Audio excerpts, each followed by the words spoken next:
Oof, just another video while I'm painting here. My neurons are firing, man. With the internet and social media, you could see the social engineering in terms of the race mixing. And this strikes me interesting about Catholicism and a lot of the alleged, moral social media people, right? Oh, well, this person is speaking out against transgenderism, like, what's that one? Just Pearly Things or something like that. And you're like, well, yeah, but there's black people in her video. She is not racist. And I see racist as moral at this point because so much of that stuff, the LGBT agenda, etc., is linked with, the black thing. When you ask the black thing, you can call it the Civil Rights Movement, you can call it Black Lives Matter, you can call it whatever you want, but it's the demographic change in the United States that has been specifically engineered. The dog wants to go outside. By the plutocracy. And you can't get Christians to have an honest conversation about race. Very rarely can you. And so that's why they're like kosher conservatives, right? They're approved by the mainstream masses, etc. I gotta let the dog out, but I'm painting, so he's gotta wait. Just 1 sec, let me finish this spot.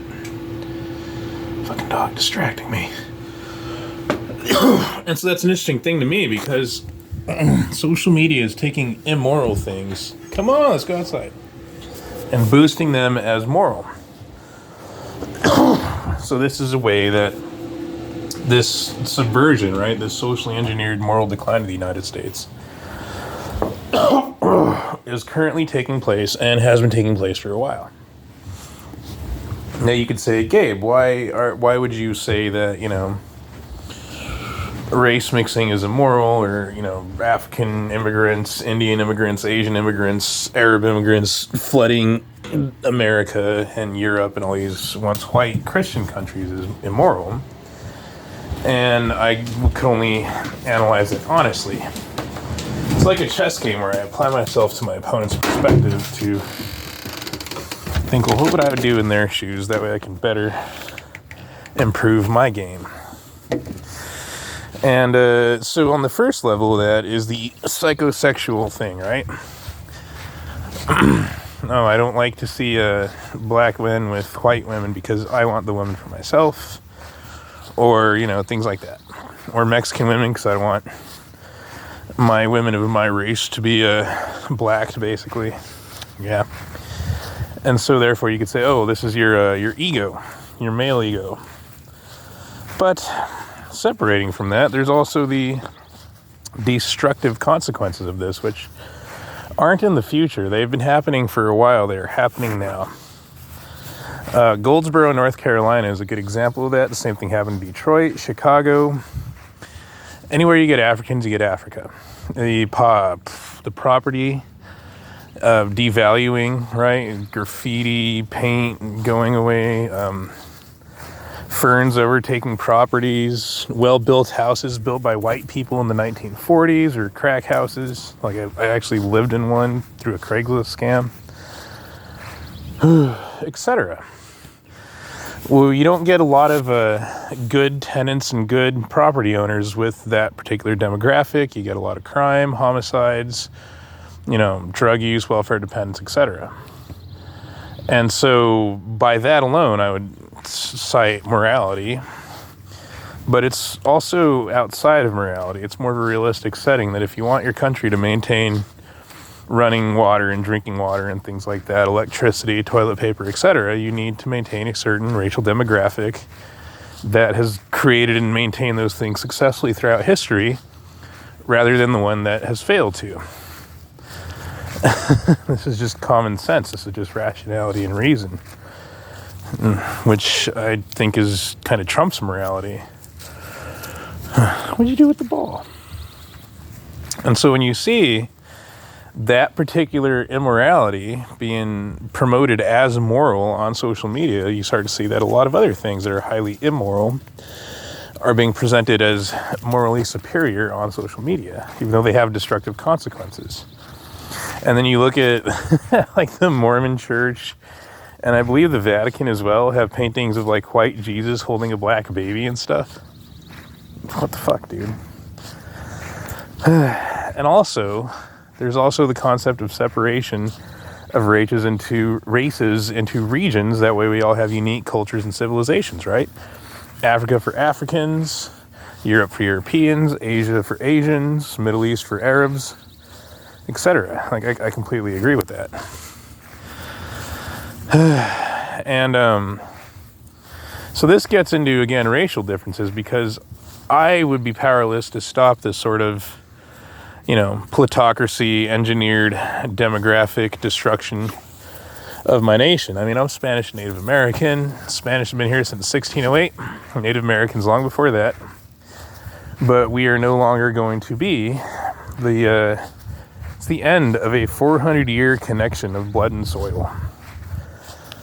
And we're not the only ones being destroyed with this, right? Our heritage, our culture, our language, and so forth and so on.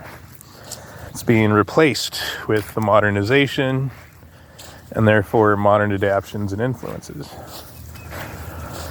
And that makes me think of even where I'm at now, because Le White Man was the only one who could have stopped it.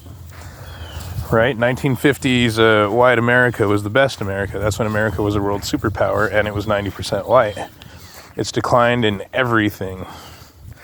It's declined in literacy rates, life expectancy, quality of life, etc., etc.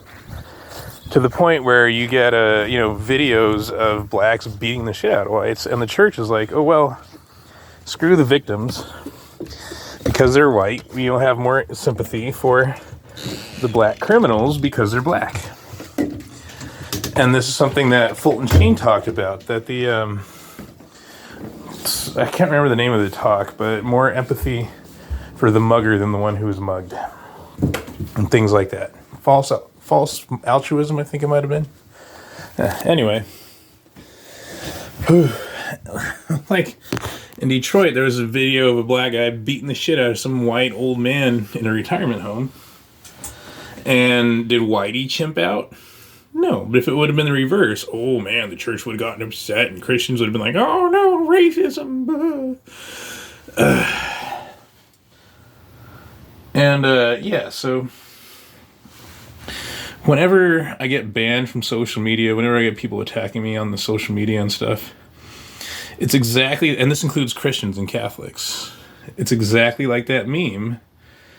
Your boos mean nothing to me because I've seen what makes you cheer.